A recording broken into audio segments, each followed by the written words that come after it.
Hi guys, welcome back to my video. So today I'm going to unbox the JA3. So I got this NBA Philippines sa branch nila sa SM Mega Mall. Together with the Jurassic Park collaboration. So, I just want to share with you na this is my second JA3 niya kasi personally sobrang natripan ko yung JA3 since sobrang okay sa akin yung cushion niya, which is yung Zoom X, and then yung design overall. Jurassic Park collab with the Jurassic Park franchise, so Jurassic 3. I got the Raptor colorway kasi yung isa Explorer, I think that's the vehicle sa Jurassic franchise. So first, I will show you the inclusion. This is a keychain. So inspired siya syempre sa Jurassic Park franchise, yung parang may egg. Yan. I-incubate nila. And then, with JA logo. Sobrang ganda ng quality niya. Metal talaga. Here's the box. So, special box siya. Since Jurassic Park logo here. And then, parang cage. And then, dito sa kabilang side, JA logo. And then, sa medial, ayan. Yung mga scratches ng Raptor, syempre. And then, ito. JA logo again with the description ng shoe. JP Jurassic Park EP. Anthracite Bright Crimson. So, I got size 11. Wala pala talaga silang size 11.5. Once you open, may message here. It says, JA will not be contained. JA breaks free. JA finds a way. So, I think connected siya sa Jurassic Park na movie. And then, special din yung paper niya.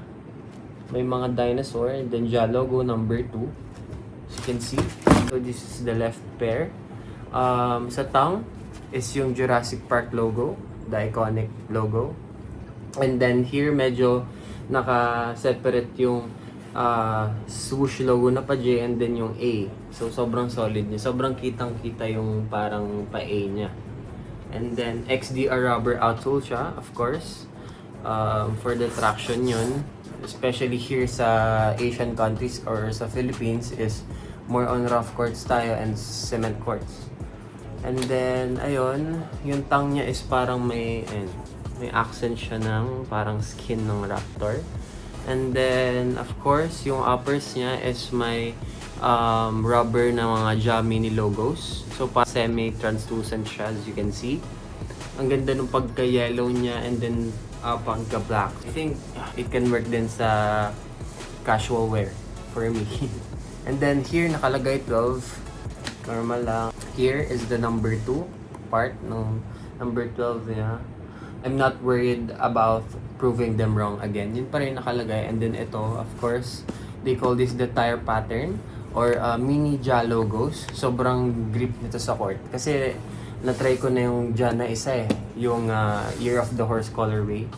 So yun, sobrang grippy niya. And then sobrang kapal pa ng outsole niya. So parang di siya mapupudpud agad. Pero again, di ko to susuotin syempre sa outdoor courts. So this one, left pair. And now I will get the right pair. Here's the right pair. As you can see, yung logo medyo malapit na. Yung swoosh logo and then yung A.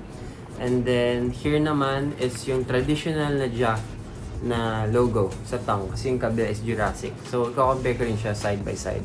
So sa medial side niya, ang ganda rin ng pop of red syempre na swoosh. And then, ayun, Zoom X midsole. And then outsole tire pattern pa rin. And then here is number 1. Just to inform you, number 12 si Jamoran, in case you don't know.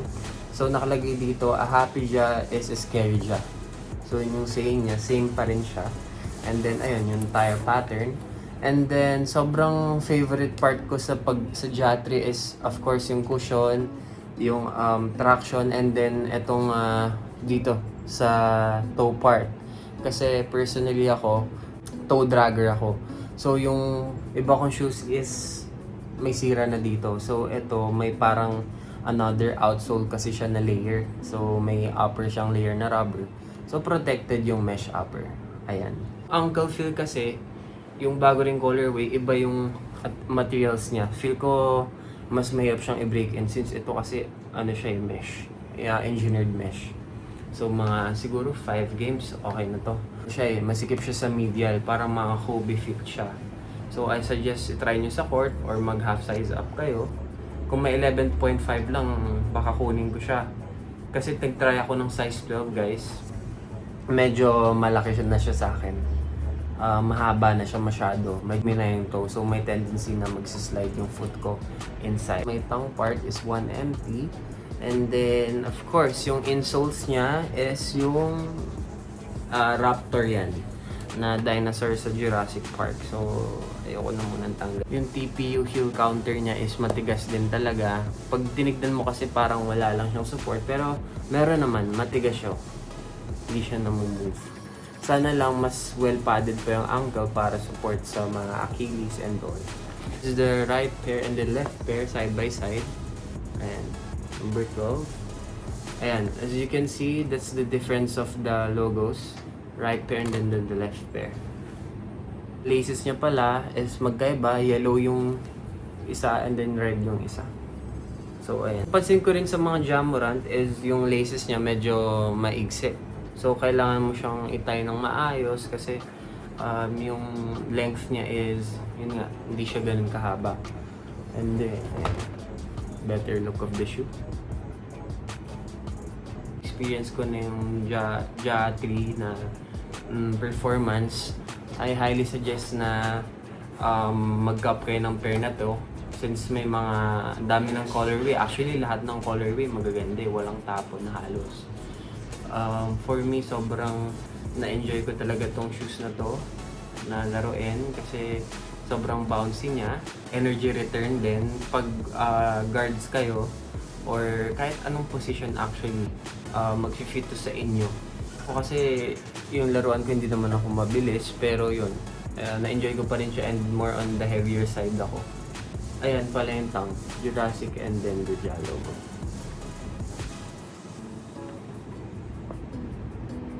Check guys, I almost forgot. Solid, nakaka-addict yung amoy.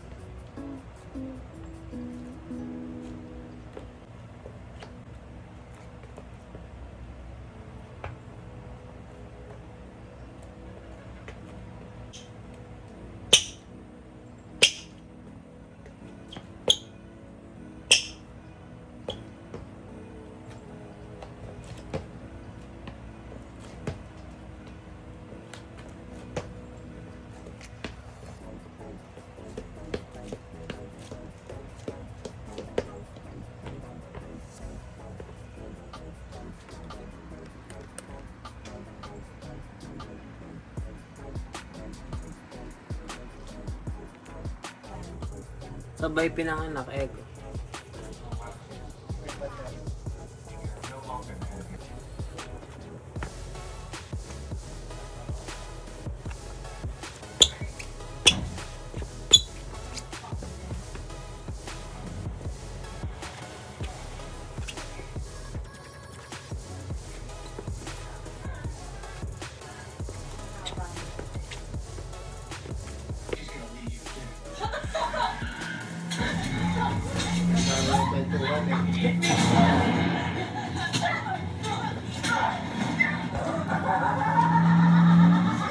Thank you guys for watching.